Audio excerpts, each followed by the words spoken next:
Hola, hola, ¿se escucha? Se escucha un poco bajito. Puede ser. Ah, no, Ah, lo tengo yo. No, no, no, no, se escucha bien, perdón. está bien, está bien. ¿Me Ahí. escuchas Bueno, bien, Germán, un gusto. Eduardo? Sí, ¿me escuchás? Hola. Súper, súper bien. Hola, hola Germán. ¿Cómo está tanto tiempo? Muy bien, muy bien. Bueno, muchísimas gracias por acompañarnos en este sábado y por tu gentileza de eh, abarcar este tema que a todos nos interesa mucho y que seguramente lo vamos a disfrutar mucho también. Germán es una persona que está formado en consultoría psicológica, en programación neurolingüística y coaching, por supuesto en hipnosis clínica. ¿M?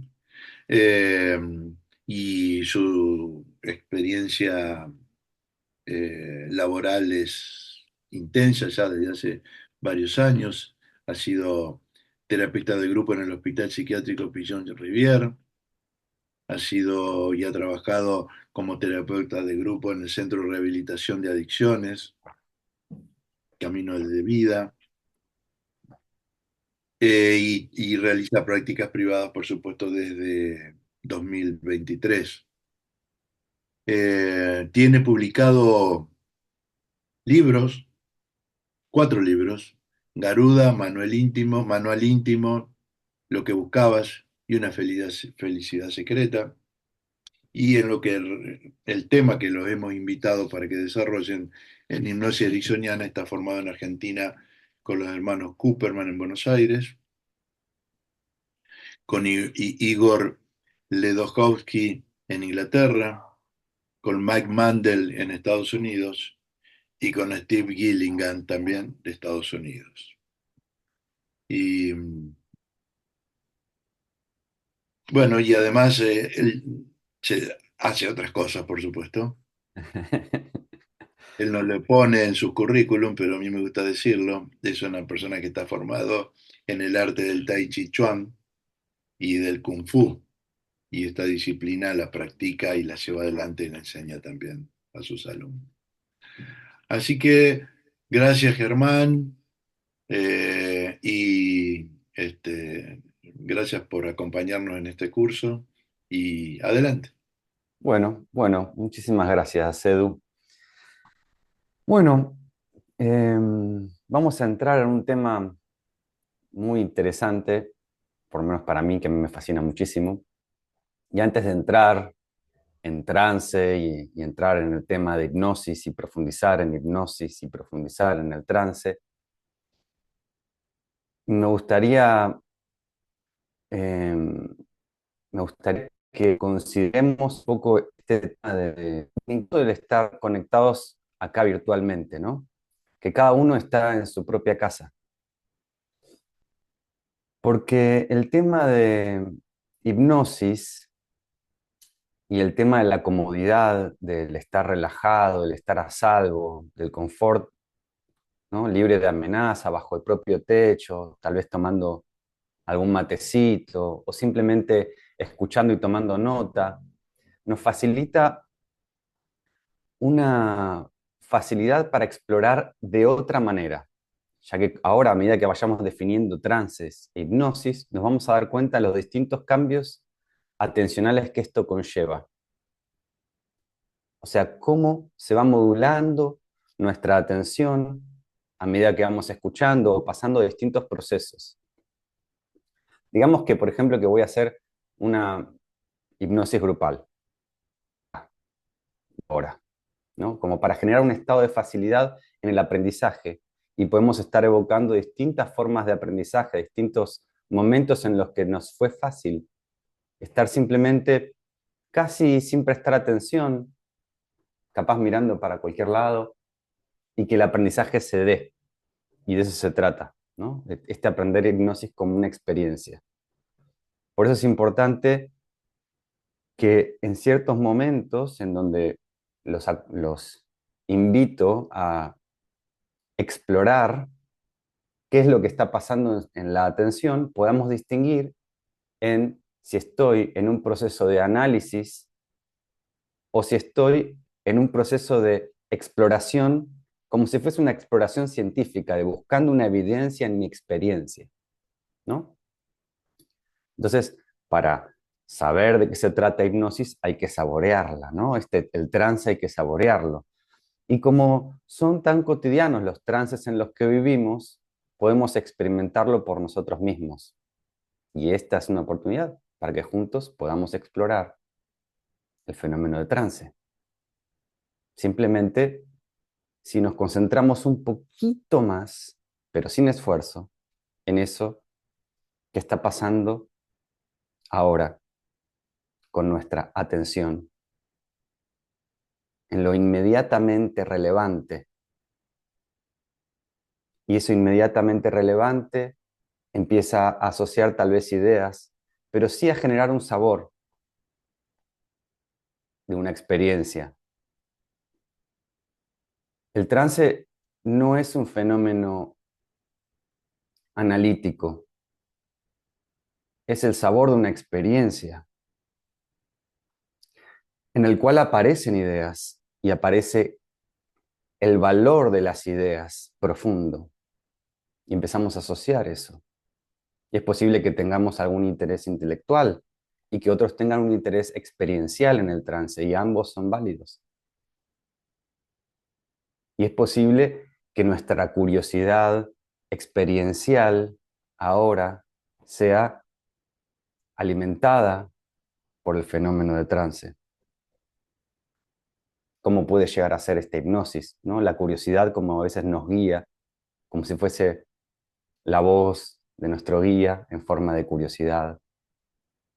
Y me van a escuchar decir conceptos como mente consciente o mente inconsciente. Y cada vez que hablo de mente consciente, más o menos sabemos de qué estoy hablando, pero cuando hablo de mente inconsciente me voy a estar refiriendo a el caudal de recursos no evidentes que nos sostiene silenciosamente, al caudal de recursos no evidentes que nos sostiene silenciosamente, en donde aparecen respuestas y entendimientos más allá de las palabras, por supuesto. Y es posible que internamente empecemos a notar la dirección que estoy tomando, que estamos tomando todos juntos, desde la comodidad de sus casas. Y es posible que si exploramos en nuestra atención con más detalle, podemos notar que nuestra atención periférica capta un montón de información. Tal vez puedan notar el borde de la pantalla o las sensaciones corporales o los cambios que empiezan a suceder en la atención. Y ahí ya tenemos el sabor de cierto trance. Y esa percepción que está de fondo nos permite tal vez escuchar sonidos lejanos en la habitación o incluso el silencio que está detrás de esos sonidos. De nuevo, con esa forma de eso que nos sostiene invisiblemente. Y podemos dejar que ese mismo silencio expanda en nosotros un estado de atención que al mismo tiempo que es muy pacífico y gentil, nos habilita una forma de aprendizaje en un nivel más profundo.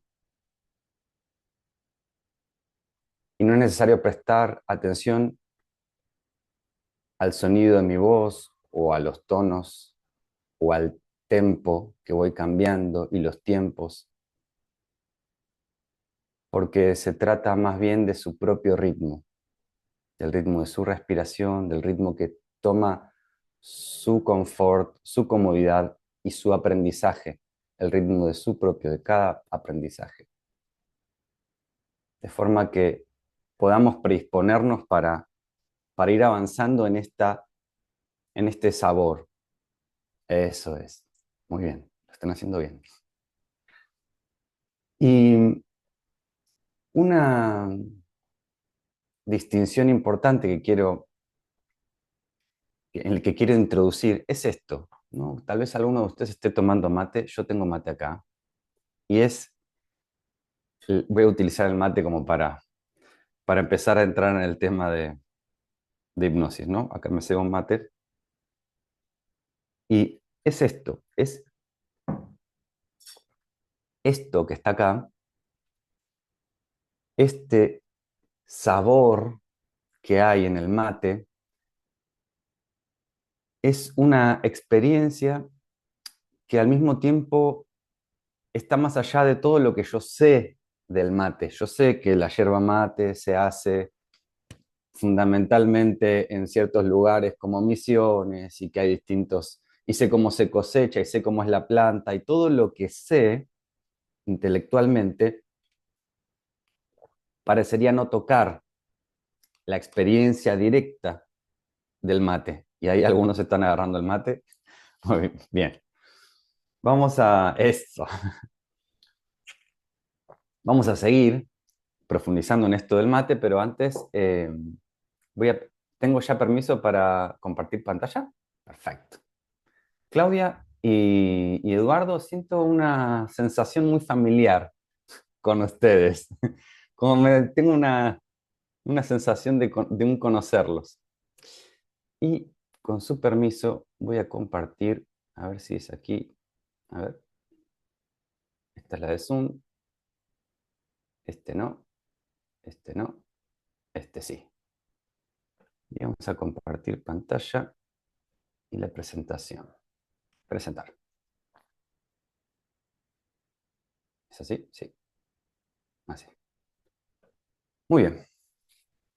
Son bastante trayecto para recorrer, pero bueno, vamos en este viaje. La primera parte, ¿quién fue Milton H. Erickson? Highland Erickson. Bueno, vamos acá en esta historia de Milton, que es fascinante porque es la historia de la resiliencia, ¿no? Como muchos grandes sanadores, Milton fue como uno de los terapeutas probablemente el más importante del siglo XX. Era un personaje muy particular, como van a ver. Nació en Estados Unidos en un pueblo que, que ya no existe. Aurum se llamaba. Hoy sería parte de Wisconsin. Y esto es importante, estos son datos importantes de por qué ese lugar no existe más y cómo tiene que ver esto con su historia y el desarrollo de Erickson. Erickson era disléxico, daltónico, Asperger y tenía sordera tonal. Sordera tonal quiere decir, o sea, yo lo traduje al inglés y era tonal death, algo así, como que no podía entender la música. Si escuchaba música, decía, ¿qué son esos sonidos? Y no se generaba lo que nos pasa a nosotros cuando escuchamos música que bailamos. ¿No? Tenía este no entendimiento, no comprensión, no procesamiento de la música. Bueno, un dato importante, él cuando era chico, tal vez por el Asperger que tenía, o no sé, le hacían bullying y le decían dictionary, le decían diccionario de apodo. Y le decían diccionario porque él iba a todos lados en la escuela con el diccionario en la mano. Y se la pasaba buscando palabras en el diccionario. Y, y esto era porque él tardó mucho tiempo en entender que el diccionario estaba ordenado en forma alfabética. Entonces, cuando él buscaba una palabra, por ejemplo, que empieza con J, se leía todas hasta encontrar la J. O sea, leía todo, hasta encontrar la palabra que buscaba. Y así, o sea, tardaba mucho, era como medio especial, digamos, ¿no? Hasta que en un momento se dio cuenta, esto está ordenado alfabéticamente. Y ahí, eh, ahí es donde le agradece a algo, a una fuerza superior, bueno, gracias por guardarme esta información hasta este momento, porque el no saber que está ordenado alfabéticamente el diccionario me permitió tener un conocimiento de la lengua inglesa muy vasto, ¿no? Bueno, en el lugar en donde él vivía, en Aurum, hacían experimentos con vacunación. hacían experimentos en Estados Unidos. Y luego ese lugar, ese pueblito deja de existir, ellos se mudan, eran muy pobres, tenían 8 hermanos, compartía la habitación como con 6 hermanos, y eh, a los 17 años le da le da poliomielitis.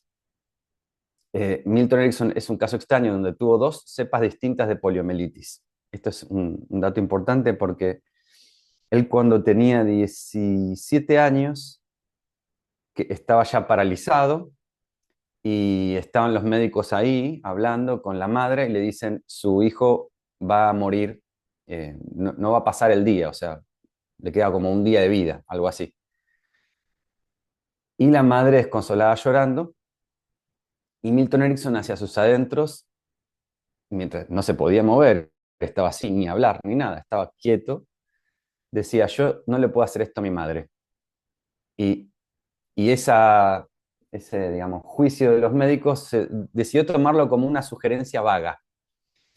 Y dijo, yo no, de acá voy a salir, voy a salir, voy a salir. Bueno, la cosa es que va mejorando un poco, pasa, eh, pasan 2 semanas y seguía vivo.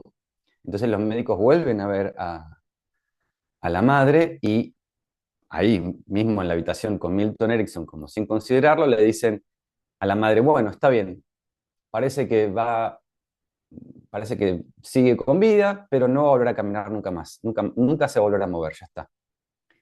Y una vez más, Milton Erickson decide tomarse esto como una sugerencia para tomarla muy con pinzas y empieza un proceso que es un entrenamiento. Acá realmente empieza la formación de Erickson, ¿no? En donde muchas veces las cosas de la vida nos ponen en lugares en donde desarrollamos capacidades que terminamos usando de maneras que ni nos imaginamos. Y Erickson empieza a generar formas de entrenamiento que hoy podríamos llamar como inervación anticipada, que es que se entrenaba todos los días de muchas formas para volver a moverse. Entonces capaz estaba 10 horas entrenando sin mover un músculo, pero transpiraba muchísimo del entrenamiento que tenía. ¿Y cómo era este entrenamiento? Él probó tenía mucho tiempo, ¿no? Ahí. Y probó varias formas de entrenamiento. Una era como evocando el momento en el que estaba cuando tenía 5 años y agarraba la manzana más alta del árbol. Recuerden que él se crió en una granja, todo. Y todo ese gesto de estirar lo evocaba una y otra vez para que el cuerpo empiece a replicar, ¿no? Entonces ahí está la inervación anticipada y recordaba cuando bateaba la pelota de béisbol, cuando corría y empezaba a generar como intensidades en esas, se podría decir, dinámicas medio mentales, pero en las cuales evidentemente algo muscular empezaba a pasar. Y así fue. Y se fue entrenando hasta que su cuerpo empezó a tener respuesta. Se empieza a mover, pero tenía que reaprender a caminar. Y acá hay una cosa importantísima, porque notó, y las personas que ayudan a rehabilitar a personas que tuvieron accidentes o ACV, etcétera, lo ven esto, que es que un adulto cuando aprende a caminar tiene una cierta desventaja, que es la mente adulta, es la desventaja. Porque Milton Erickson era de familia muy numerosa, como dije antes, y tenía una hermanita de 1 año y medio y la veía a aprender a caminar a ella. Eh, y notaba esto, ¿no? Tenía mucho tiempo para reflexionar, para pensar, para investigar, para estudiar y para experimentar consigo mismo. Y notaba y los que vieron a un bebé empezar a caminar lo notan, el bebé empieza, cae, se equivoca millones de veces. Y claro que si un adulto tuviese que aprender a caminar al igual que un bebé con las mismas condiciones, nunca aprendería a caminar, ¿no? Se equivoca 2 veces o 3 veces y dice, bueno, yo ya yo no soy para esto no es para mí, ya está, yo ya probé, ya fallé, listo. Pero la mentalidad del niño, que es del todo el tiempo estar probando, experimentando, y el error es parte del aprendizaje, ¿no? Esto que a veces nos pasa de fallé un examen 3 veces, listo, no lo hago más, esto no es para mí. No, sigo probando otras formas.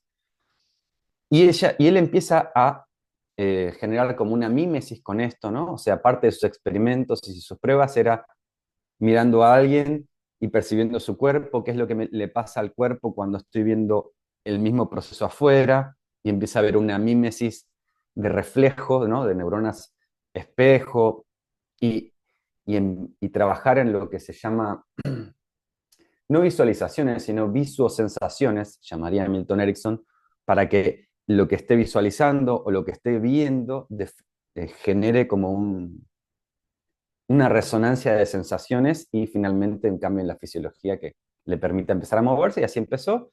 Hizo una vida normal. Más adelante, a los 40 años, a los 40, si no, a los 40 y pico de años, yo tengo 40, eh, tuvo una segunda cepa distinta de poliomielitis, y después tuvo algo que se llama síndrome post-polio, que no se conocía mucho en esa época, pero tenía un montón de dolores, que era lo fascinante de Erickson, ¿no? Porque era una persona que venía gente a su consulta con un montón de dolencias, pero él estaba en silla de ruedas y tenía más dolor que todos los pacientes. Y ahí Milton empieza a desarrollar un montón de formas de tratamiento para el dolor, ¿no? Tratamientos desde la perspectiva mm, eh, hipnótica, por decirlo así, incluso como cosas parecidas a los que serían como mindfulness, ¿no? Empieza a hacer formas metafóricas de tratamiento del dolor. Bueno, empiezo a tener un dolor acá y visualizo que alguien me hace un masaje, o que se disuelve como si fuese el dolor, si tuviese un color, se disuelve hacia tal lugar. Finalmente, dentro de todas las pruebas que probaba en sí mismo, y que con sus pacientes también, algunas le funcionaban más a sus pacientes que a él mismo, a veces era solo la mera defusión cognitiva, ¿no? Lo que hoy conocemos como defusión cognitiva, que es una descripción del dolor, una descripción de las sensaciones, en donde hay como una suerte de desapasionamiento, ¿no? Una suerte como si fuese de cientificación, en donde puedo decir, bueno, este dolor corre de acá a acá, es así, ta, ta, y mientras lo está describiendo, no está tan intenso el dolor, ¿no? Entonces, como formas de bajar niveles de dolor. Y así creo que más de 25 formas de tratamiento del dolor. Es una persona muy interesante. Ah, dije que era daltónico. Dije, y en videos y fotos seguramente verán que le decían el mago de Phoenix, entonces a veces lo dibujaban con un gorrito de mago, y todo púrpura, porque el color que él distinguía era el púrpura.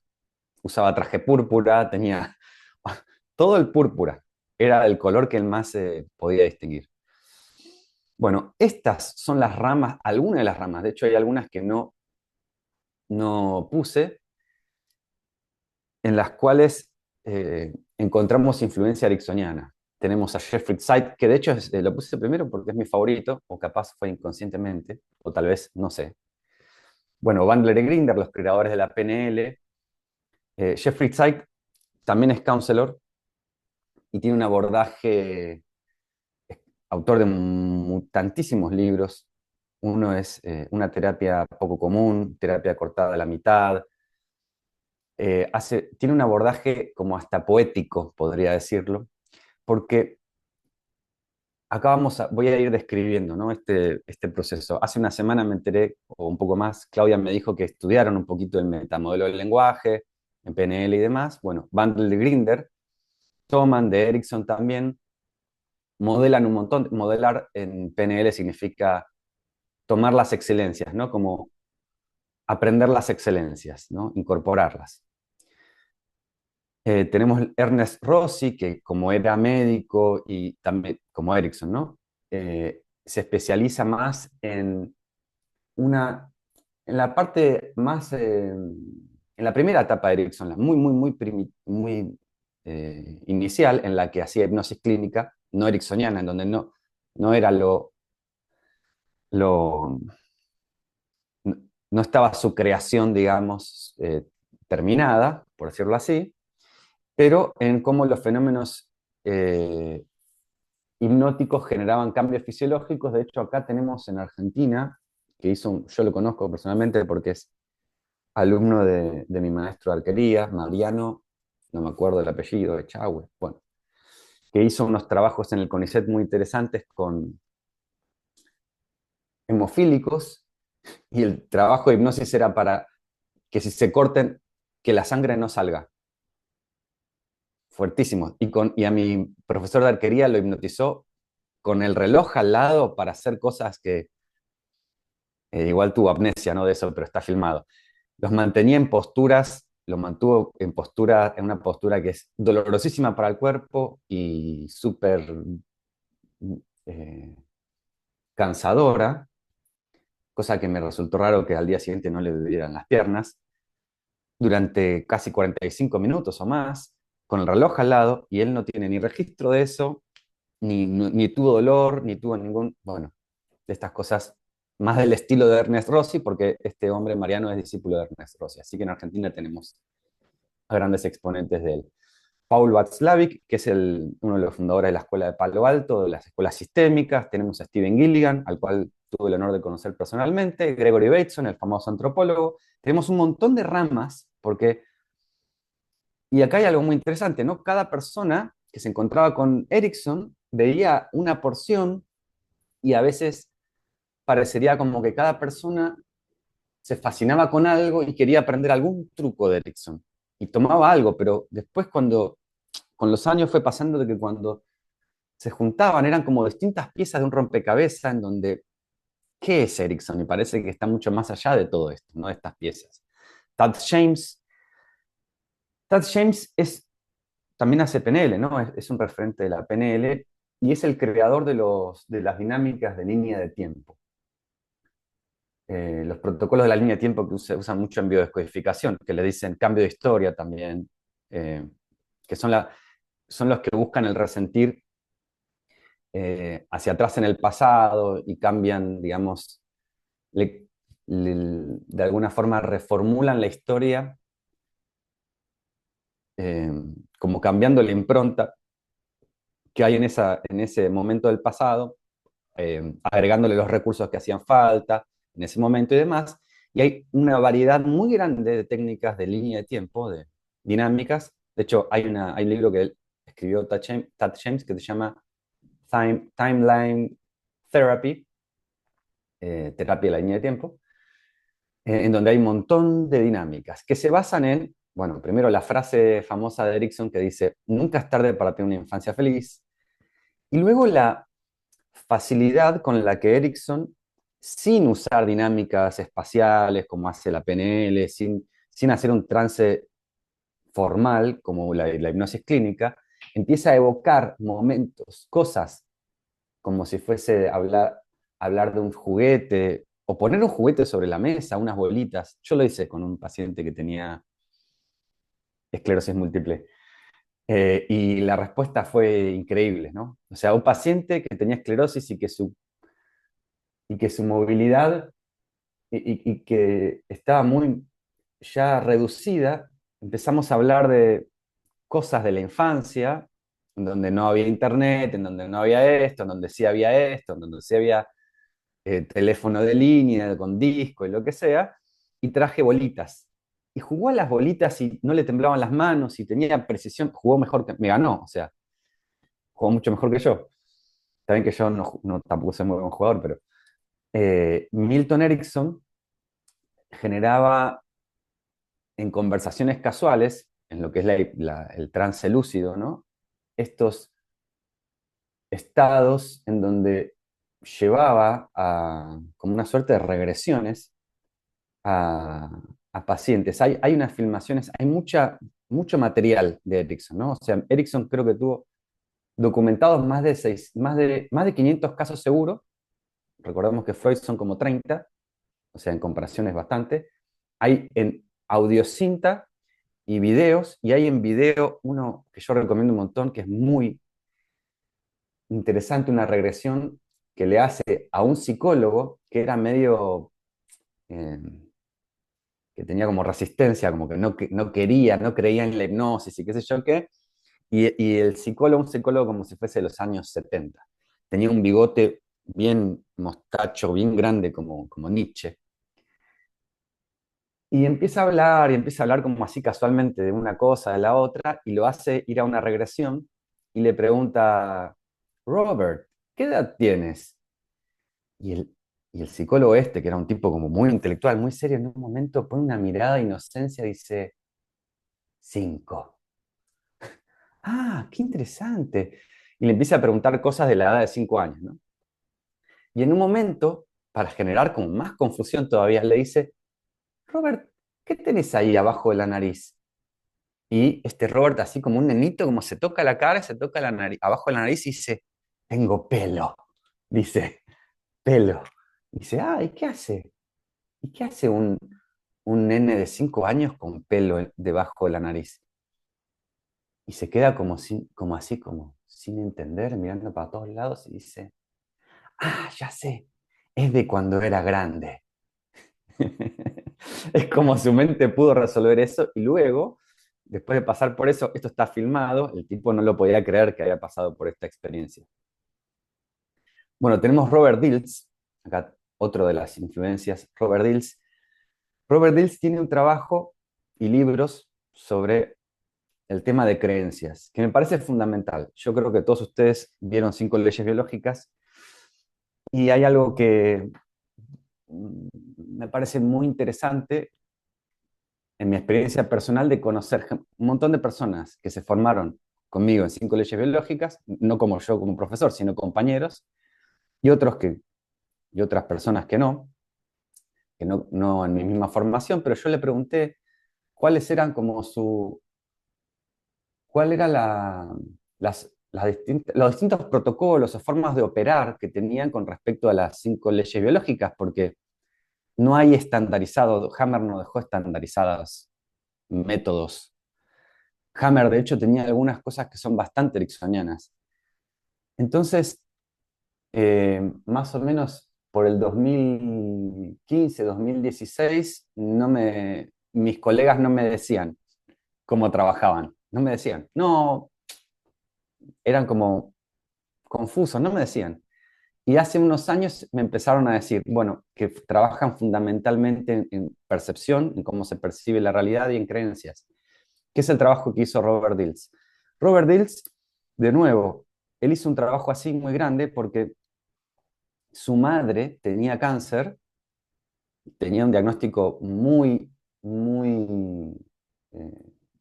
un cáncer terminal, un diagnóstico muy severo, no sé si tenía metástasis, bueno, ahora podemos hablar como entre comillas con esa palabra.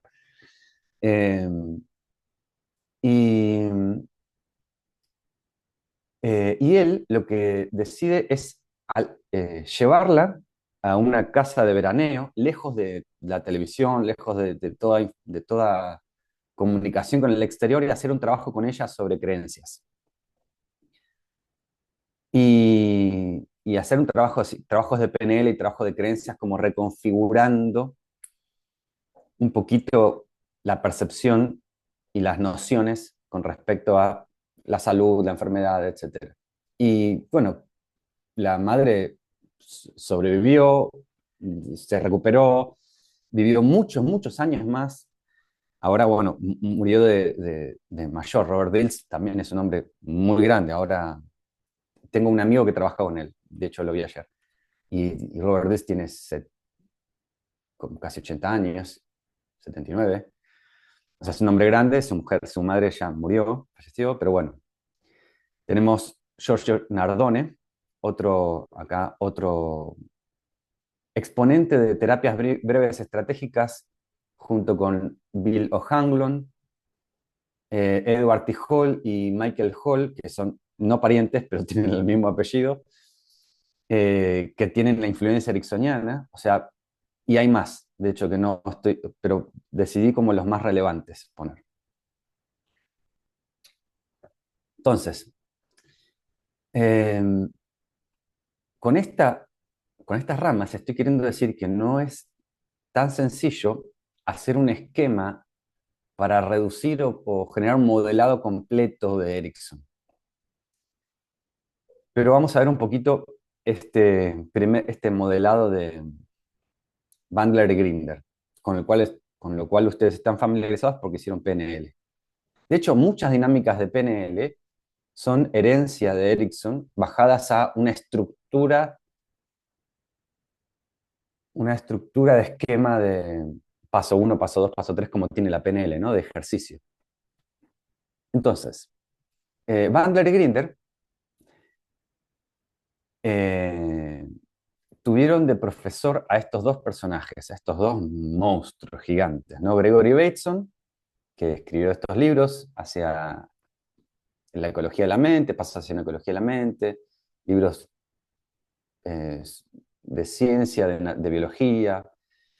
Bueno, el famoso lingüista y humanista Noam Chomsky, los tuvieron de profesor. Con Noam Chomsky, principalmente Grinder era como el profesor, le decían como de apodo, el profesor, era como el intelectual en el grupo en la dupla PNL, al punto de que Erickson, cuando los veía juntos a Grinder y a son trabalenguas, a Bandler y a Grinder los veía juntos, le decía, ahí viene The Master and the Monster. Viene el maestro y el monstruo. Porque le decía monstruo a Bandler, que era como más,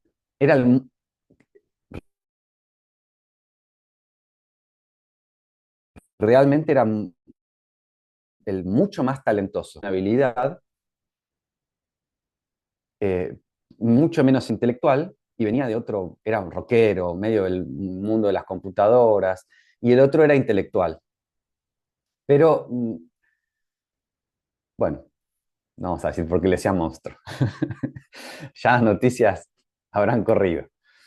Entonces, dato importante, con Noam Chomsky aprenden la lingüística transaccional y entre los dos, Bandler y Grinder, generan un modelo terapéutico que es el metamodelo del lenguaje. Es importante entender que lo que hacen Bandler y Grinder cuando hacen la PNL no es que inventan algo en realidad. Ellos hacen ingeniería inversa de lo que funciona. Ellos no elaboraron una teoría. Es decir, no formularon una hipótesis y dijeron, bueno, esto debe ser así, no sé, a Jung, le gustaba escribir, a Freud también, y escribir, y aparte eran como personas retiradas, y Jung tenía recursos por su esposa, y era escribir y pensarla y darle vueltas y desarrollar conceptos. No, Bandler y Grinder hacían ingeniería inversa de las cosas, o sea, que agarraron a estos dos personajes, agarraron a personas, Virginia Satir, que es la creadora de la terapia sistémica familiar, y Fritz Perls, que es el creador de la terapia Gestalt, corría el rumor de que eran terapeutas que tenían una eficacia inmensa. Entonces, Bandler y Grinder lo que hacen simplemente es lo que funciona, vamos a estudiarlo y desglosarlo. No vamos, o sea, no crearon algo nuevo en sí. O sea, terminan creando un sistema de un montón de elementos de lo que funciona. De hecho, la máxima de la PNL es, si esto no funciona, hace otra cosa. Ese es uno de los principios básicos. Si no funciona, no insistas más, hace otra cosa. Es muy simple.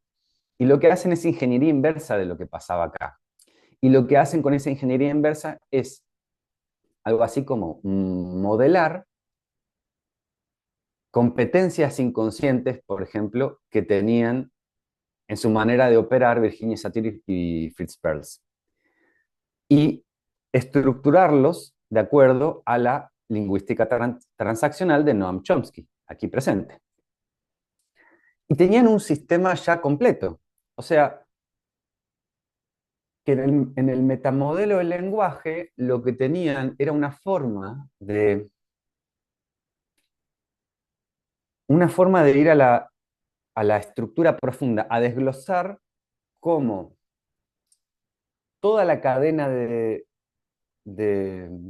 significados y de creencias incluso se construía desde su ladrillo más pequeño, ¿no? Es ir al cuál es el valor que te motiva.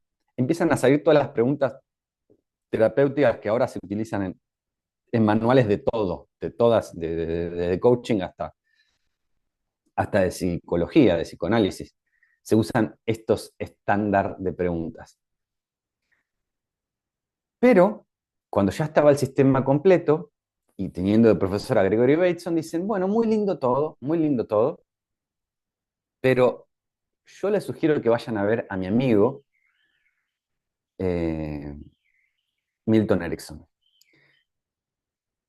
Bateson no lo iba a ver mucho a Erickson porque decía que cada vez que lo veía a Erickson terminaba haciendo cosas que no sabía por qué las hacía, ¿no? Como siempre me terminaba engrupiendo con alguna hipnosis, decía. Entonces le manda a estos dos personajes que eran muy jóvenes y estaban ávidos de aprendizaje. Así que acá están estos dos, bueno, ya con fotos más recientes. Entonces, este modelo de lenguaje es un conjunto de patrones súper accesible además, como habrán estudiado, que lo que hacen es identificar, en realidad trabajan, es una forma también de estudiar sesgos cognitivos, falacias del razonamiento eh, y desafiarlas, ¿no? Che, acá hay un error de razonamiento con esto no es igual a esto. ¿Cuántas veces llega a terapia? Esto lo encontramos para encontrarlo en sesión de distinto tipo, ¿no? O sea, podemos encontrar en sesión esto. Personas que dicen, bueno, no sé, están angustiados porque están solos y dicen, no, pero yo no puedo tener pareja porque no tengo trabajo. Y para tener pareja hay que tener trabajo, ¿no? Eso es una falacia, es un error de razonamiento. Entonces empezar a indagar sobre ello para ir a la estructura profunda de cómo hay un A y un B que no necesariamente están conectados, eso por un lado. Después, ¿qué podemos encontrar? Un montón de personas, y más hoy en día, ¿eh? Un montón de personas que vienen a, a la clínica, incluso sabiendo lo que tienen, pero como generando vi esto en internet y creo que tengo esto, ¿no? O sea, pasa esto, no, yo tengo que solucionar este tema de tal cosa porque tengo esto otro. Y así como hay un montón de falacias que se crean, que simplemente es indagar, ¿no? O sea, y acá esto es importantísimo, ¿eh? El metamodelo del lenguaje es un modelo como que va desafiando el modelo interno que tenemos creado de representación del mundo. Es como si nos hace rever nuestras creencias, valores y nuestras concepciones del mundo y cómo estamos operando por ello en él.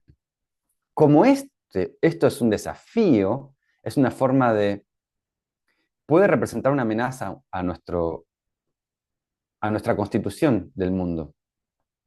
Por lo cual, si esto no se hace con delicadeza, es tomado como una amenaza.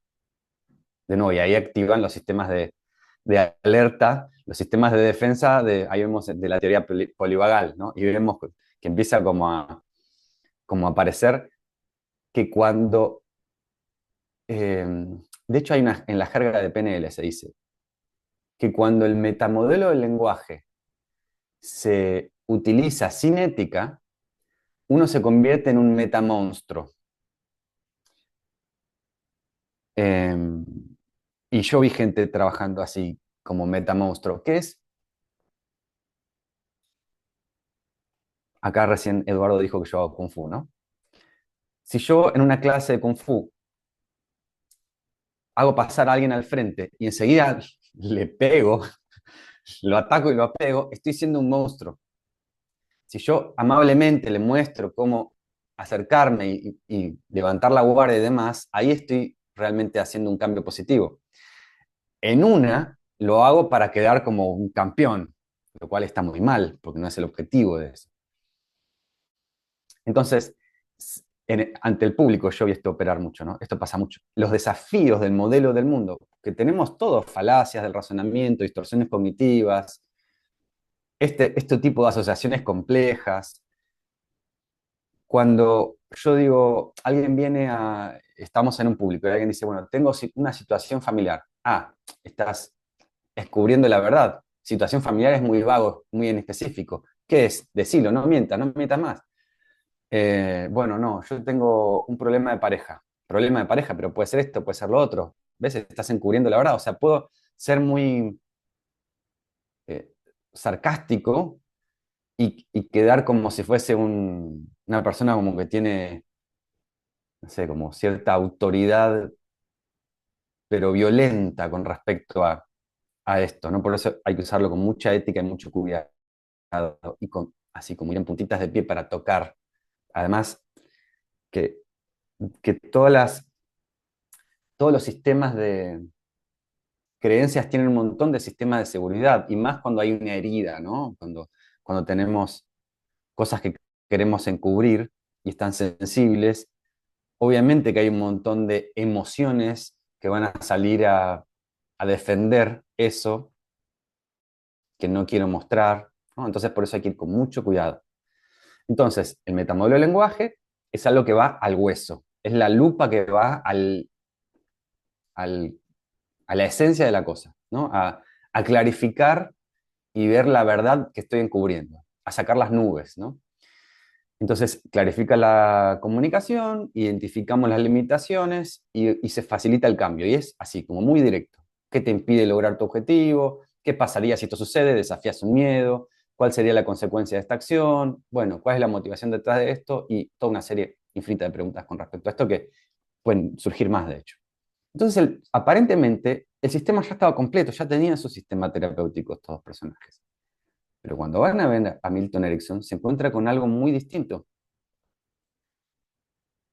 Se encuentran con el mago de Phoenix, se encuentran con esto de la hipnosis lúcida, conversacional, que en lugar de, de ser un lenguaje deconstructivo que deconstruye lo que ya tenía construido en el mapa interno de la persona, esto se dice que está orientado a la solución. Entonces, lo que utiliza Erickson es el estado de trance para despotenciar la fijación que había sobre el modelo del mundo anterior, pero sin desafiarlo, empezar a construir un nuevo modelo orientado al cambio. Entonces no hace preguntas eh, inquisitivas o incluso yendo al pasado del problema, va directamente a los recursos, Erickson. Pero lo que sí hace es utilizar las estrategias hipnóticas, en donde citando realmente a lo que pasó en el momento en el que Bandler y Grinder le presentan este modelo, Erickson pone esa posición que tiene ahí, los escucha y dicen, qué interesante esto que están trayendo ustedes. Y es muy interesante incluso escucharlo de una forma relajada. A veces, escuchar de una forma relajada puede brindarnos nuevas perspectivas sobre un asunto, porque todos sabemos que nuestro estado interno va a modificar la percepción de esto. ¿No es así? Y me pregunto, ¿cuándo será un buen momento para estar tomándose todo esto en forma relajada, con una perspectiva más abierta? Tal vez ese momento sea ahora. Mm. para que todos esos entendimientos, para que todos los entendimientos de la perspectiva más amplia empiecen a llegar a nosotros. ¿No es así? Así que Milton lo que empieza a hacer es abrir, usar el lenguaje en otra dirección, abrir un lenguaje en específico, todos esos entendimientos, llegar a una comprensión más abierta. ¿Qué estoy diciendo? Empieza a hacer lo que voy a explicar más adelante, que es el passing o búsqueda transderivacional, orientada a que empiecen a aparecer opciones. ¿Y qué sucede acá con esto? Que bueno, a partir de ahora, hoy va a ser un quiebre en el lenguaje de nosotros, en el que el nivel de influencia que tenemos, podemos ahora empezar a reconocer de que hay, siempre estamos nadando en falacias y en hipnosis y trance todo el tiempo, trances cotidianos. Nuestras creencias se basan en eso. Nuestros constructos, nuestras nociones del mundo se basan en eso. Eh, y que es imposible no inducir, es imposible no, cualquier pregunta induce, cualquier afirmación induce. Y ahora lo vamos a estudiar en micro para que sea súper claro para nosotros. Entonces Milton termina diciendo siempre esto: hay algo que ustedes saben, pero no saben que saben. Y ahora tal vez sea un buen momento para que ese saber que antes no sabían empiece a ser evidente. Él usaba el cambio de voz, el cambio de ritmo, él usaba todo lo que estaba a disposición, porque en realidad eh, la comunicación de Erickson era más allá de conceptual, porque de hecho hipnotizó a japoneses que no hablaban inglés y a latinos. De hecho viajó por Latinoamérica, estuvo en México, no sé si en Colombia, en otros lugares de Latinoamérica, pero hipnotizó a personas que no hablaban su idioma. Había algo que era mucho más grande, pero eh, ese modelado de esas otras formas de trance no es tan sencillo y tan claro tal vez como el metamodelo y el modelo Milton, ¿no? Que son dos caras de una misma moneda, que es lo que vamos a un poquito a tocar ahora para comprender un poquito. eh, Esto es la clave fundamental, que seguro esto lo vieron en PNL, pero no importa porque nos va a servir para más cosas de las que yo pensé que vamos a abordar. Porque Eduardo me pidió también que hagamos eh, unas formas de meditación que va a tratar de englobar el concepto y redondear completamente nuestro entendimiento al respecto. El mapa no es el territorio.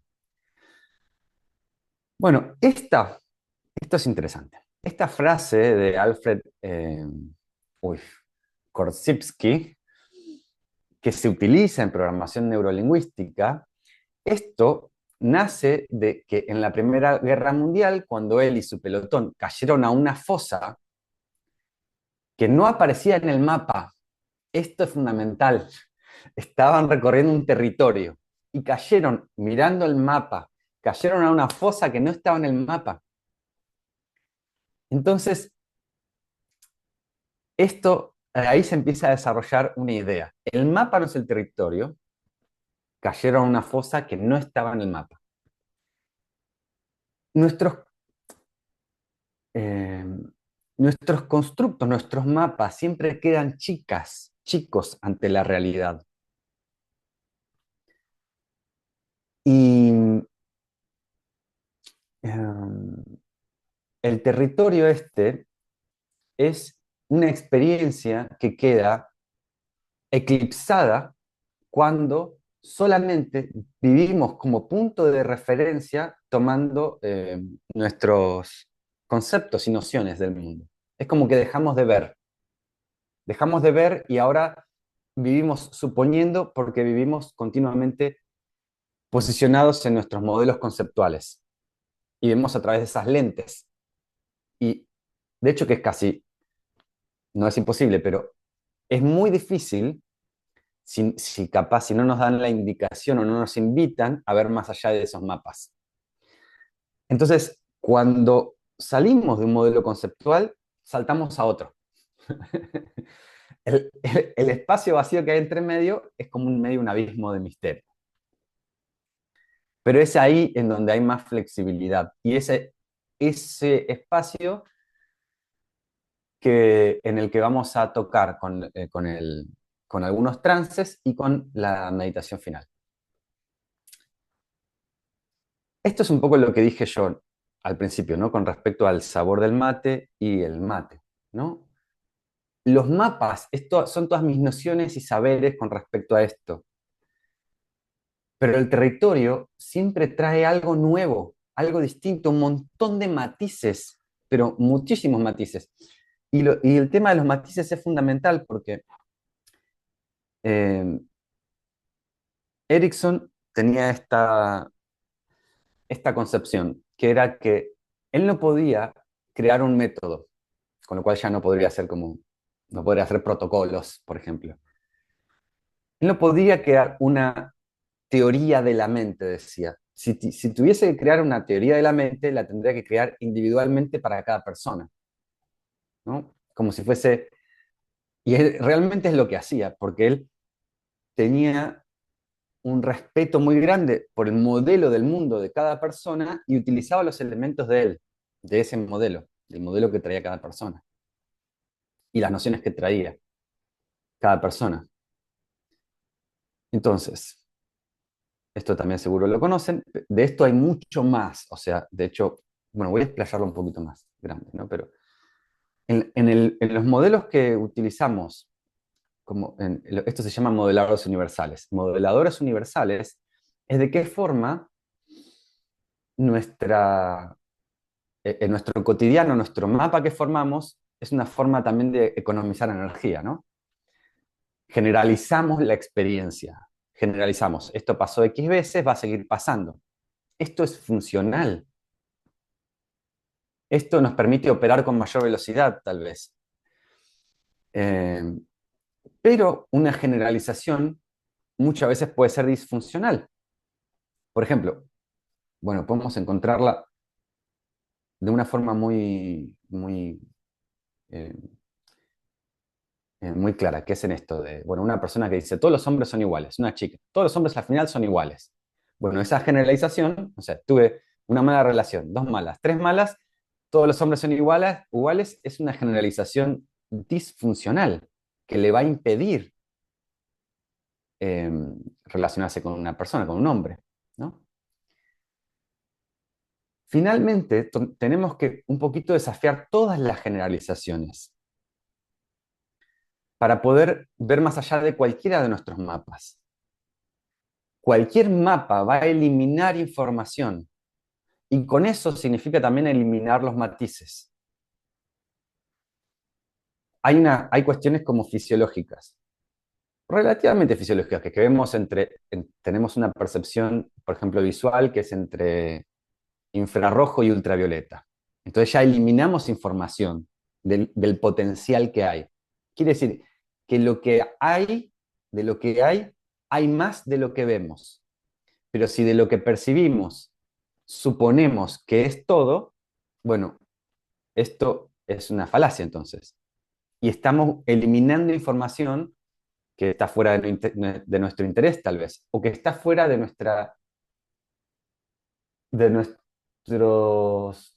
nuestros mapas, entonces no lo vemos. Por ejemplo, o de nuestro lenguaje. Un músico va a escuchar con unas distinciones en donde va a reconocer un la de un mi con mucha facilidad. Y va a escuchar una bocina y va a decir, esto está en mi bemol. Y no le va a costar nada, lo va a percibir así, ¿no? Cada expertise va a empezar a desarrollar más claridad y especificidad con respecto a cada tema. Y un lenguaje sobre ello nos va a permitir ver, porque nos va a posicionar en un lugar donde nos va a señalar hacia algo que ver. Entonces, la manera más clara que tengo de explicarlo es esto de los esquimales. Los esquimales tienen como 20 o 21 palabras para decir el color blanco.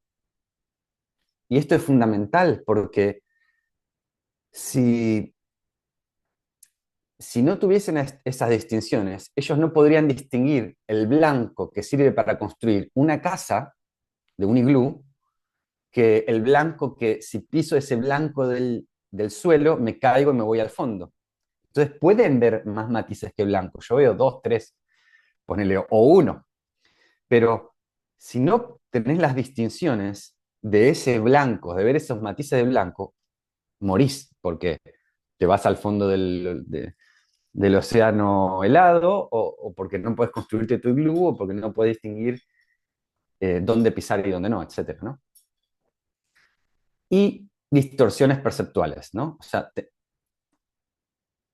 claro que tenemos muchos más modeladores universales. Estoy nombrando algunos.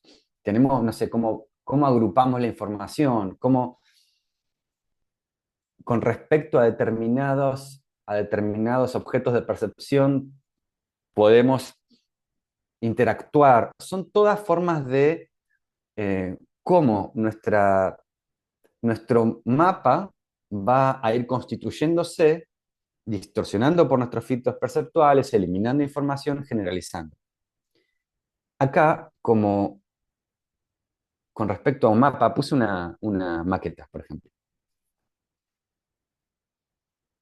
La maqueta es algo que es funcional. Nuestros mapas, o sea, no tenemos que ser enemigos de ellos, pero tampoco fanáticos de ellos, ¿no? Yo creo que los que estamos acá compartimos cierta apertura que nos permite tener una amplitud y trabajar con una variedad de mapas, también en pos de, no sé, de beneficio de los pacientes, y realmente con curiosidad para aprender y verdaderamente tener una mente más abierta, etc.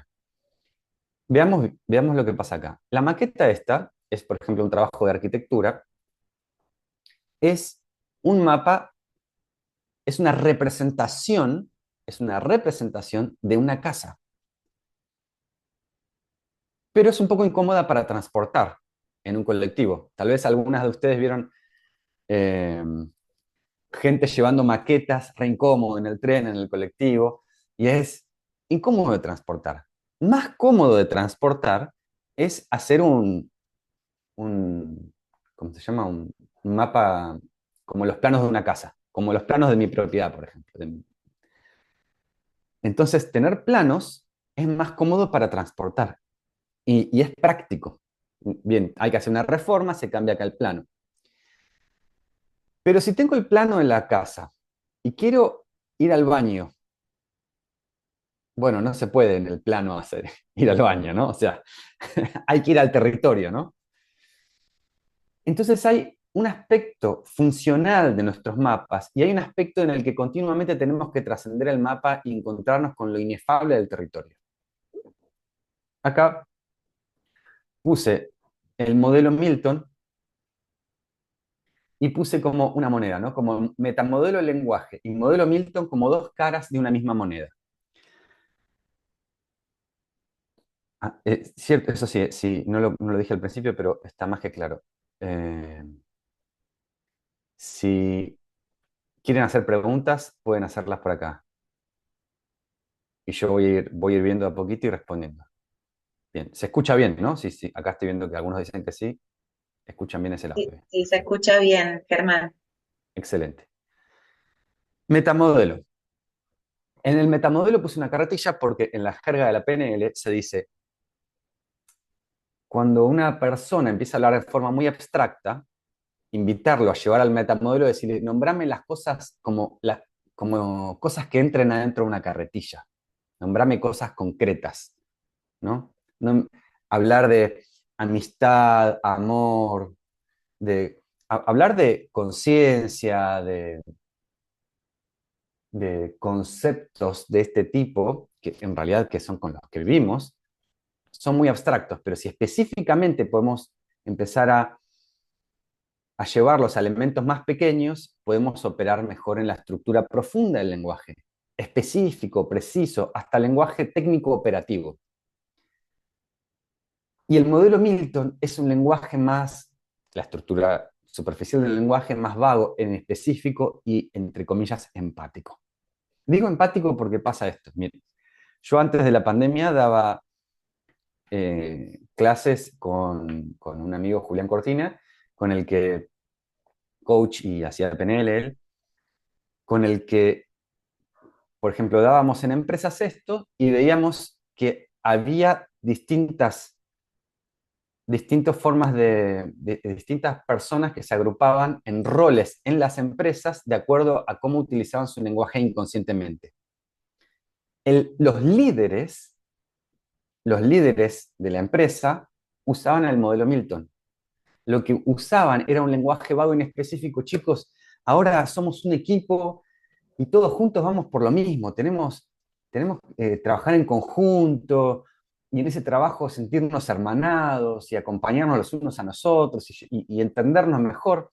No está diciendo nada específico, pero sí está generando como una cohesión de grupo, está generando cosas, está generando un efecto.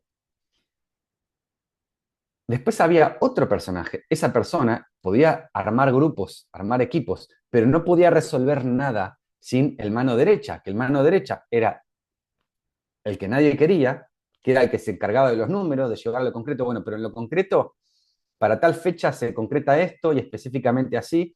Y ese era, digamos, entre comillas, el menos empático, al que todos, con el que todos más o menos tenían como, che, este es como más frío, lo tenían como catalogado de más frío. Así que se podría decir que el metamodelo del lenguaje es como más frío y este sería como más cálido, entre comillas. Bien. Los trances que vivimos, de hecho este es el título de un libro de otro, de otro autor que no puse, en realidad, que es otro influenciado por Milton Erickson, que habla de que continuamente estamos viviendo en referencia a un mapa propio del mundo, que es nuestro trance, y con respecto a ese trance tenemos nuestras limitaciones y potencias. Y a veces, cuando eso inefable que está más allá, o sea, la propia experiencia que está más allá de nuestro mapa nos queda corto y nos queda disfuncional y ya no podemos operar con lo nuevo que viene en la experiencia. Entonces, el trance, y ahí está, acá voy a nombrar un trance, el trance de creer que los procesos son cosas. Entonces, creo que un elemento que para mí es fundamental en la PNL, hay varias cosas, ¿no? Pero una de ellas es que la PNL no habla nunca de cosas, no existen cosas, la palabra griega sustantia, no es que hay una cosa, son todos procesos. Y eso me parece que también es algo muy budista, en realidad, de Pratitya Samutpara, para la originación interdependiente, de cómo la, eh, todo proceso, eh, detrás de todo proceso no hay una sustancia en sí, per se, sino que es un conjunto de, como si fuese un conjunto de cosas inacabadas que están deviniendo continuamente, en interrelación. Puedo nombrar cualquier cosa como una planta. No existe una planta sin la tierra, sin el oxígeno, sin el sol, sin etcétera, etcétera, etcétera. Sin cierta cantidad de inviernos que le dieran esa cualidad, sin cierta cantidad sin el edificio al lado que le tapó el sol y que lo que sea, ¿no? O sea, la, la, es una acumulación continua de procesos en donde son solo procesos funcionando sin una cosa final, ¿no? A veces los trances, por ejemplo, las personas que tienen, cuando vienen con una dolencia, tenemos distintos trances, como un trance eh, de que esto puede ser para siempre. A veces es así, a veces no. O sea, cuando nos duele algo, las personas que tienen dolor crónico, o cualquier persona que experimente un dolor en un momento, aparece por un momento, es como si tuviésemos alucinación negativa, que es una forma para decir amnesia, de que el dolor este no va a ser para siempre. Entonces hay un cierto pensamiento catastrófico del dolor. Los problemas del presente muchas veces tienen que ver con la perpetuación de respuestas que nos fueran útiles en el pasado, o sea, con el continuamente estar haciendo referencia a nuestro mapa anterior en lugar de la experiencia. Entonces, ¿cómo es esto? Voy a repetir esto. Los problemas del presente muchas veces tienen que ver con la perpetuación de respuestas que nos fueron útiles en el pasado. Por ejemplo, pensemos en una nena de en una nena de 12 años, 12, que el padre y la madre le dicen, tené cuidado con los hombres mayores, mantén tu distancia con los hombres mayores adultos, ¿no? Con una persona adulta. Mantén tu distancia, no dejes que se acerquen a tu cuerpo, no dejes que te toquen.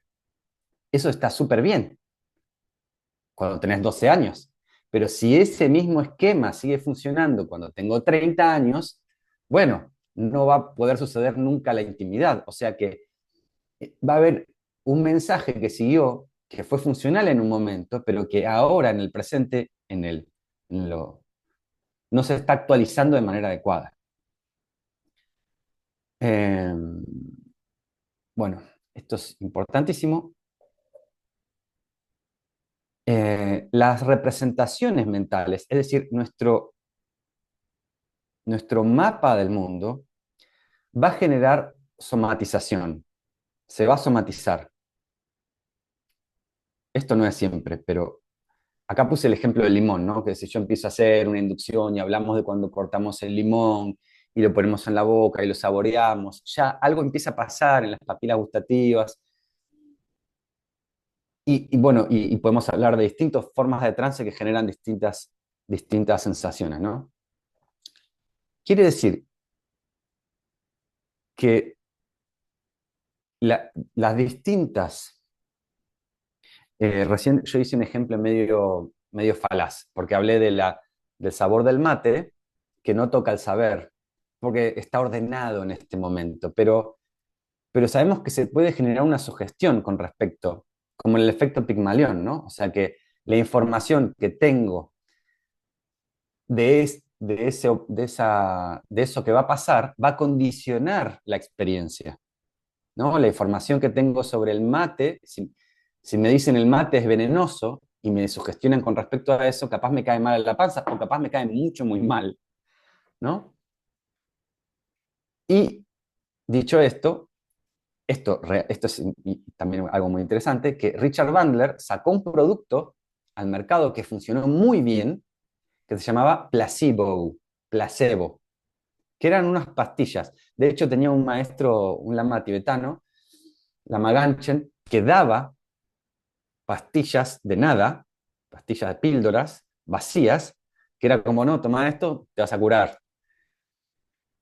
Esto en Estados Unidos tuvo tanto furor en las píldoras placebo que él vendía, que la industria farmacéutica, no sé si Bayer o Roche, le pidió que le compró la patente. No sé a cuánto se la compró, pero sí sé que después de que le compraron la patente de placebo, Richard Bandler se compró un castillo en Escocia. Así que habrán pagado bastante. Eh, bueno, todo esto para ir entrando. Díganme un poquito si conocemos esto, porque en realidad yo tenía, extendí un poquito lo que iba a enseñar, porque no sabía que conocían el metamodelo del lenguaje, pero vamos en un ida y vuelta, y el modelo Milton. Vamos en un ida y vuelta de esta experiencia. Eh, el patrón de causa y efecto, igual un repaso no nos viene mal. El patrón de causa y efecto, el patrón hipnótico, es algo que también está en nuestra cotidianidad, que es utilizar el lenguaje para establecer una relación causal entre A y B, ¿no? Entonces, como A, entonces B, en donde no necesariamente es real esa asociación, pero nuestro mapa sí, entonces lo va a hacer. Entonces, no se explica la causa, o se explica, pero de forma falaz, la causa de A y B.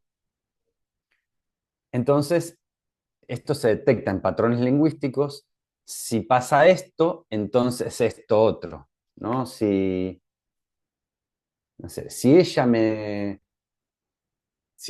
deja, me voy a deprimir. Esto hace que esto impide que esto resulta en esto o causa que esto. Así lo encontramos lingüísticamente en estructura. Un hipnotista, para usarlo a favor, respirar profundamente hace que te relajes. Eso es una falacia, pero lo utilizan para generar dirigir en esa dirección. ¿Bien? Es una dirección. Respirar profundo no te hace relajar. De hecho, en un ataque de pánico vos puedes respirar muy profundo. Si no tenés cuidado, en la calle te van a matar, ¿no? Si pasa esto, cosa que no es así, son asociaciones complejas. No quiere decir que no haya que tener cuidado, ¿no? Pero a medida que vamos usando estos patrones del lenguaje Milton, tu comunicación se va potenciando y haciendo más efectiva. ¿Ven? Estoy agarrando células y estoy condicionando la experiencia, dirigiéndola en una dirección. Tomo y utilizo. Utilización, una de los elementos que vamos a ver de Milton Erickson. Aprender los patrones de Milton Erickson te hace que vayas tomando más conciencia del poder de la comunicación. Hacer esto va a hacer que hagas esto. Vamos un poquito más. Equivalencia compleja. Esto, que haya tomado esto no es casual. Tomé causa y efecto y equivalencia compleja porque estos dos elementos son los ladrillos fundamentales que constituyen nuestras creencias. Nuestras creencias son un conjunto de asociaciones complejas y de relaciones de causa y efecto. Entonces, así constituimos y ponemos un orden, una generalización y a veces un borde y un límite a nuestra experiencia. Entonces, la equivalencia compleja es similar a causa y efecto, pero en lugar de que haya una distancia temporal, hay una equivalencia instantánea, ¿no? Es, esto significa esto. El hecho de que me estás escuchando significa que me estás entendiendo. Estoy asociándolo cuando no necesariamente hay una asociación así. Es como, necesito un auto para ser feliz, ¿no? Auto igual felicidad, asociación compleja. Ya tuvimos 5 reuniones al respecto, así que este tema debe estar ya comprendido o el tema debe estar solucionado. Cosas que no están necesariamente en la experiencia eh, coexistiendo, pero los hago y esto pasa un montón y lo detectamos en nosotros mismos. Aparte, esto es lo interesante, porque esta es la gran congruencia necesaria terapéutica que para mí es fundamental, el trabajar sobre nosotros mismos. Porque, de nuevo, acá se ven un montón de... eh, indaguemos un poquito en nuestra experiencia, ¿no? O sea, vemos patrones de causa y efecto. Dije que las representaciones mentales se somatizan y, digamos, la magia de Milton es la capacidad, una de las tantas experticias, es la capacidad de hablar de manera que se modifique la representación mental, o sea, como si fuese a hablar al inconsciente, para que cambie la somatización. Entonces, entendiendo los mecanismos de la misma, pero les pregunto, indaguen ahora en su experiencia. ¿No les pasó a ustedes que estudiando patología, de golpe eran los meses de más hipocondría, la meses, yo esto lo tengo, yo estoy teniendo este síntoma? Empiezo a leer sobre tal síntoma, lo estoy teniendo. Y más ni te cuento los que estudian psicopato, ¿no? Empiezan a sugestionarse y empieza a ver como un, che, pero estoy teniendo, me da esto. Empiezo como a generar como un feedback, que lo podemos encontrar también en pacientes, de hipervigilancia de sensaciones, de asociación de significados y de esquema de somatización. Bien, acá esto nos puede ayudar también a encontrar que a veces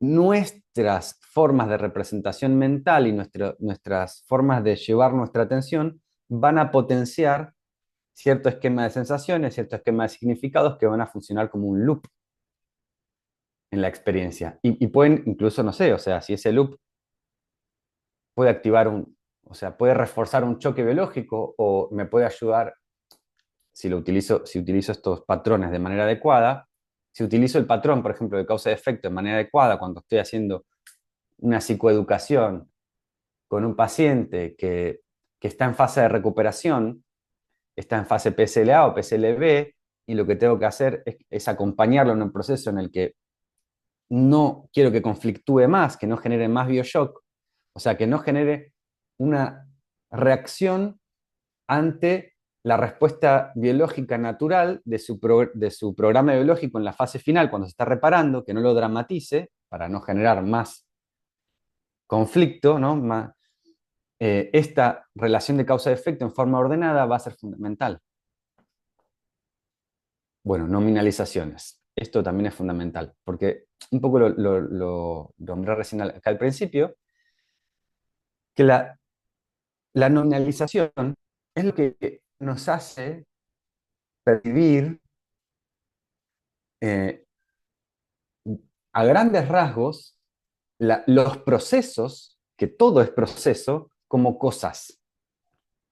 Los procesos como cosas. Cuando yo en la inducción del principio hablé de aprendizajes, educación y demás, no existe tal cosa como, no existe tal cosa como aprendizajes o no existe tal cosa como cosa, no existe como cosa. Lo volvemos cosa en un concepto, en un constructo mental. En mapa se vuelve cosa. No existe una cosa que sea la amistad. Es un proceso continuo que está deviniendo. No es que hay una entidad, ¿no? No hay una sustancia amistad. ¿Bien? Entonces, victorias, triunfos, saberes, fechorías, hazañas, logros, no hay una cosa así, son como procesos con una cadena de significados y esto esta es una forma de generalizar la experiencia de nominalizaciones, que es funcional y es natural, o sea, no hay que ser enemigo de ello, sino que hay que empezar a vincularnos con estas nociones para utilizarlo de forma generativa, ¿no? Para utilizarlo de forma sana, por decirlo así. Entonces, la sugerencia de Frank Puselic, que de hecho, dicho sea de paso, digo que es el tercer autor de la PNL, que fue un poquito descartado en el título original, dice que recomienda esto de pasar a gerundio nuestro nombre, ¿no? Yo soy Germán, me llamo Germán, bueno, ¿cómo estoy germaneando hoy? ¿Cómo el proceso de devenir está siendo, ¿no? Es como un truco del lenguaje para conectarnos con la experiencia de flujo, con la experiencia de flujo que yo calculo que Milton Erickson estaba continuamente viendo estos procesos. Sigo, eh, sigo en el personaje Erickson y vean lo siguiente. Erickson tenía algo muy parecido a los médicos de la vieja escuela, de los que iban a tu casa, conocían a tus tíos, a tus papás, veían la humedad que tenías en el, al costado del colchón, veían un montón de factores. Lo que, y, y- y lo que era Erickson era muy de ese estilo porque no tenía casi nada estandarizado en ese sentido. Sí era activar su estado de interés y de poder ver más, ver más, ver más, ver qué más puede haber. Porque si mi respuesta es automática, quiere decir que mi reducción de la realidad se redujo demasiado, ¿no? No sé, veo a alguien toser, le doy esto, instantáneamente, pero sabemos que las personas pueden toser por muchas cosas. Eh, Veo a alguien, como decía un amigo, bueno, igual lo tenía un muy buen ojo, ¿no? Que esto de ver, ya venía inclinado hacia la derecha, un amigo así, sea listo, tiene apendicitis. Ya lo venía un poquito así, como inclinado así. Eh, bueno, hay que indagar un poco más y más y más, indagar, y él indagaba, conocía a su familia, conocía, o sea, sabía como, tenía información de, información que captaba muy rápidamente, sin tal vez incluso tanto preguntar, porque él tenía el ojo muy desarrollado por haber estado tanto tiempo paralizado. Entonces él observaba, tenía un nivel de observación fundamental, o sea que podía ver, eh, recuerdo que hay un montón de casos en los que contaban los observadores que se sorprendían de que decían, ah, vos sos de Italia, ¿no? Y vos tuviste obesidad en tu infancia. Y le empiezan a decir que parecían como un psíquico, Erickson, pero no lo era. Decía, no, lo puedo ver en la forma en la que, en tu actitud corporal, en cómo llevas el cuerpo hoy, ¿no? Podía ver un montón de cosas. Y este ojo se puede ir desarrollando, ¿no? Pero esto es eh, experiencia, ¿no? Entrando en el sabor. Bueno, acá hay un ejercicio de trance, un ejercicio de la parte del lenguaje, que es el por qué, cuándo y significa. El hecho de que exista este patrón nos da referencia de nuestro trance actual. La palabra por qué es una palabra hipnótica. Y que esto sea una palabra hipnótica nos habla del paradigma del cual estamos parados. Estamos parados desde el paradigma de necesito explicaciones. ¿Bien? Tanto es así que porque es una palabra hipnótica. Entonces, cuando escuches estas palabras vas a estar comprendiendo de qué se trata este ejercicio. Porque estar comprendiendo significa que estés abriéndote a un entendimiento mayor. Y porque cada vez que ejercites este lenguaje vas a estar haciéndote más y más fácil la apertura a estos nuevos significados. Y lo cual significa una mayor amplitud de mapas, a mayor amplitud de mapas van a habilitar y disponer una habilidad que cuando querramos disponer de ella va a aparecer. Entonces, porque cuando significa es un loop de patrones hipnóticos. Un montón de gente entrando y saliendo por acá. Interesante. Bien, acá este es otra ladrillo fundamental de la constitución de nuestros mapas de las creencias. El doble atado o la falsa lección. En donde esto lo podemos encontrar en pacientes en donde se ven acorralados, están en una dicotomía, ¿no? Bueno, es cuando ante un mundo vasto de posibilidades se nos presenta una dicotomía en donde solo hay dos opciones. Y se presupone que debemos elegir una de estas dos opciones. O sea, hay una cadena de supuestos, de presuposiciones. Ante dicha formulación se presenta la falsa elección. Podés, podés elegir el día, por ejemplo, yo te digo, bueno, podemos firmar el contrato el viernes o el sábado, pero ya estoy asumiendo que se va a firmar el contrato.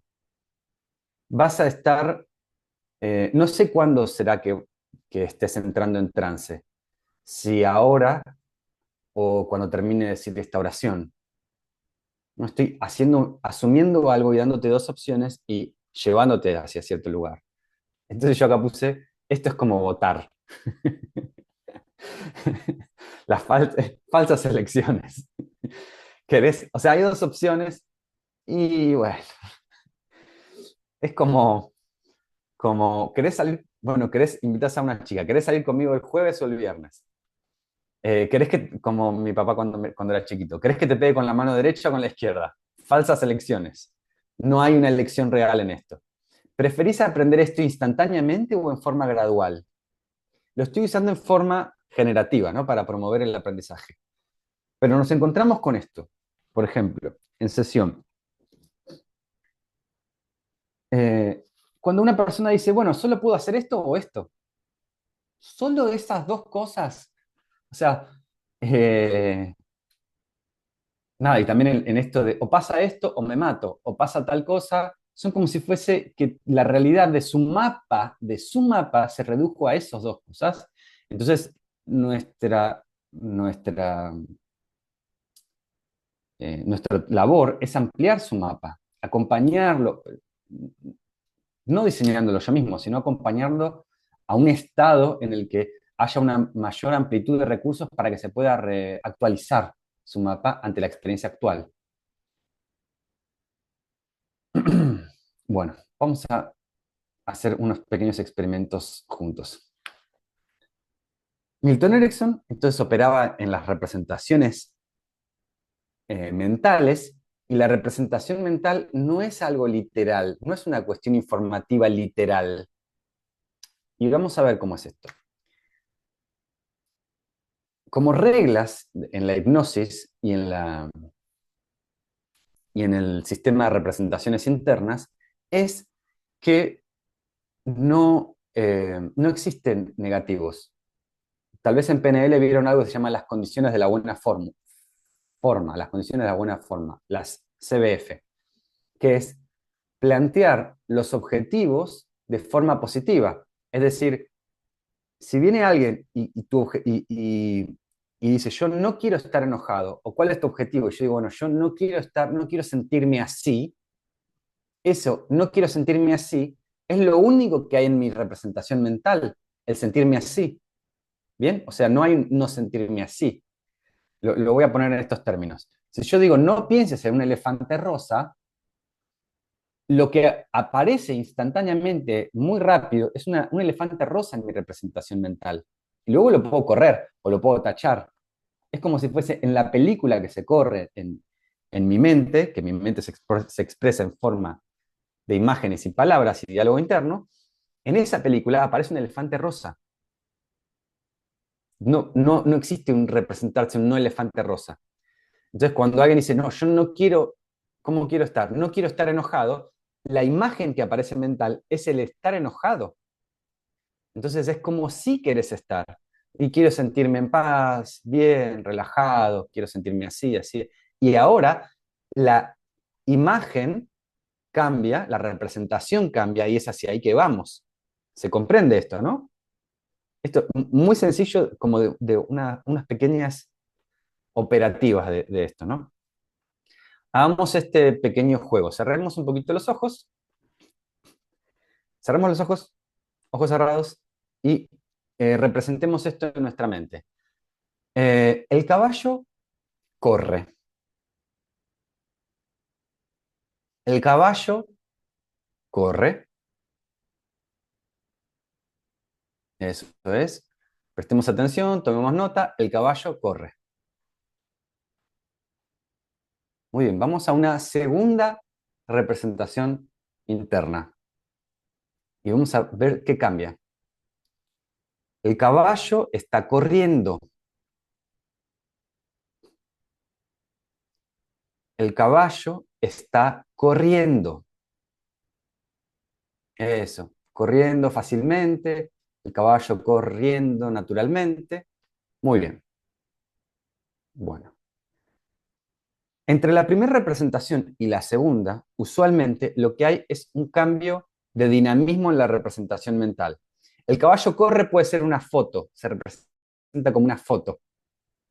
Y el caballo está corriendo, es como si tuviese más realismo, como si es un proceso que tiene más movimiento. Por eso el gerundio, el hablar en endo y ando, nos va a dar un lenguaje de generar más realismo y más dinámica en la representación mental. Volvemos, ojos cerrados. Un instante para los que pueden imaginar fácilmente, buenísimo, y esas personas que a veces les cuesta imaginar, jugamos un poquito a que hacer como esos que sí les resulta muy fácil imaginar. Así que imaginamos ahora esta imagen. El caballo trata de correr. Imaginen esto. El caballo trata de correr. El caballo intenta correr. Bien, ya por las caras me doy cuenta. El caballo trata de correr, el caballo intenta correr. Bien. Ya se dieron cuenta entonces que está en la representación mental, tratar, abrimos los ojos ahora, tratar es no lograrlo, ¿no? O sea, cuando trato es como que algunos se imaginan que tiene las patas atadas, las patas rotas, que está como tropezando. Bien, el tratar es no lograrlo. A nivel de cómo sería la ingeniería de las representaciones mentales. Y es hablar con esta precisión lo que va a generar un efecto en la somatización. Así que, dicho esto, ¿qué pasa si en consulta decimos, no te preocupes, trata de relajarte, podés estar teniendo diarrea los siguientes días? ¿Cuál es el efecto de esto? No te preocupes. No existe un no te preocupes. La representación de un no te preocupes es un preocuparse. No es estar tranquilo. No, no te preocupes. Trata de relajarte. Bien, trata es que no voy a poder. Tratar de relajarse es no lograr relajarse. A nivel de representación mental, yo sé que literalmente esto significa algo, pero es importante comprender cómo funciona a nivel de que se somatice, o sea, de que genere un cambio en la representación mental.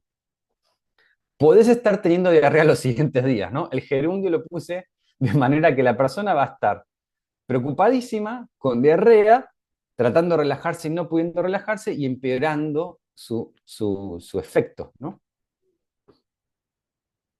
Bueno, qué lástima que no se ve. Bueno, eh, así que con esto estamos un poquito empezando a adentrarnos en eh, en el lenguaje que hablaba Erickson, que era un lenguaje no informativo, era un lenguaje evocativo, era un lenguaje que generaba un cambio de estado. Muy bien. Acá, y vamos a hacer, creo que esta es la última filmina que voy a poner antes del cambio. Acá, en consulta, esta manera de hablar que podemos, digamos, mejorar nosotros mismos, podemos generar un reencuadre de diagnóstico.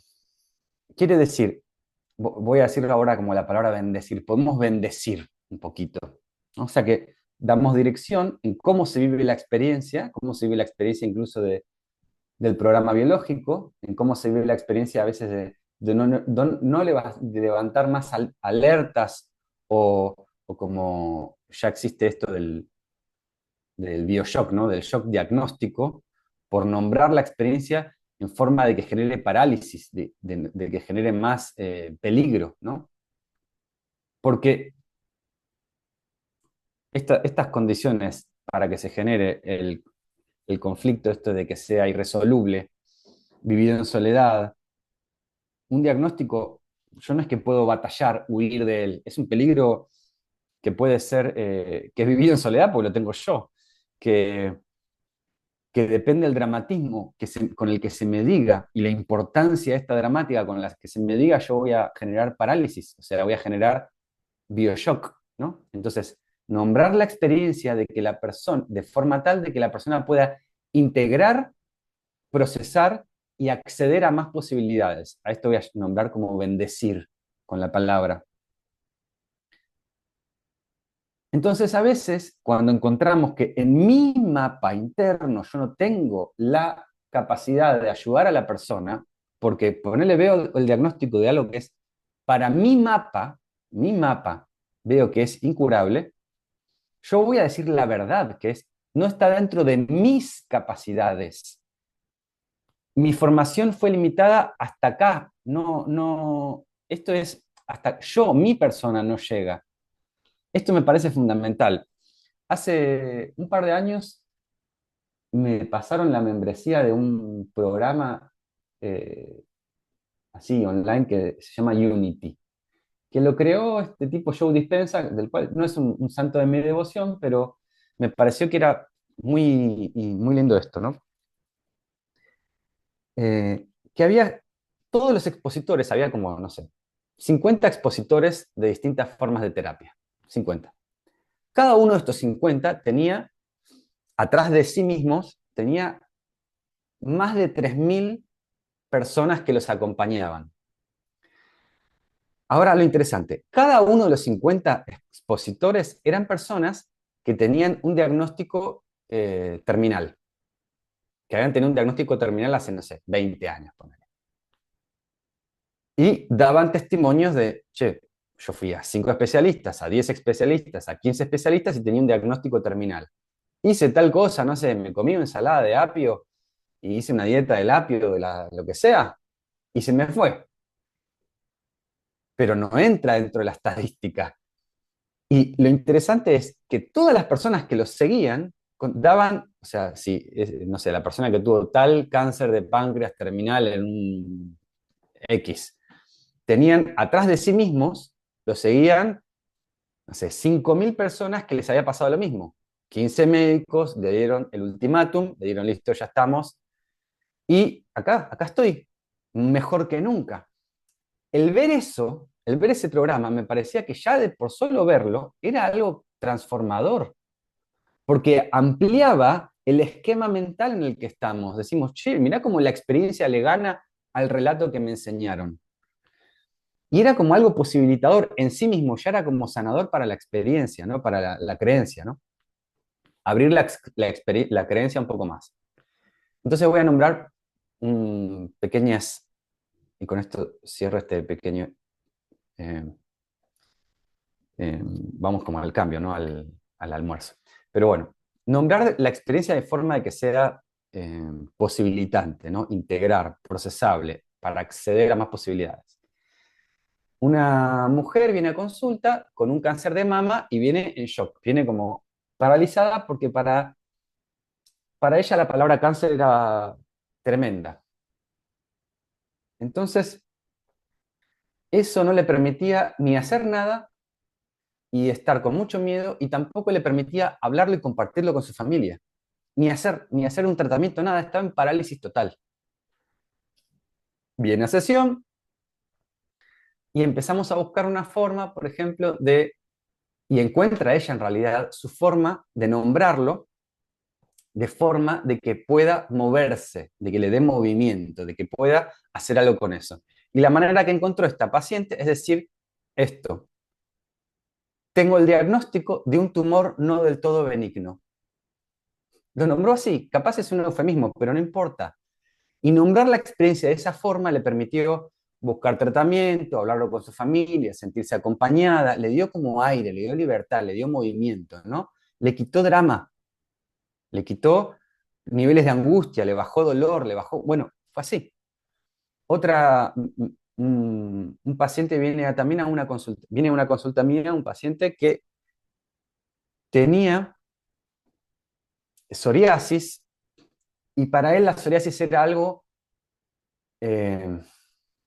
era algo que lo vivía con vergüenza, como con culpa, la palabra también le parecía asquerosa, o sea, era algo muy, muy, a ver si puedo, porque acá hay una foto que es muy representativa. Voy a volver a compartir pantalla acá. Este paciente con psoriasis tenía mucha vergüenza, ¿no? Y toda esa vergüenza, con toda la carga como estaba presentada en su representación mental, lo dejaba como sin poder operar sobre esa realidad.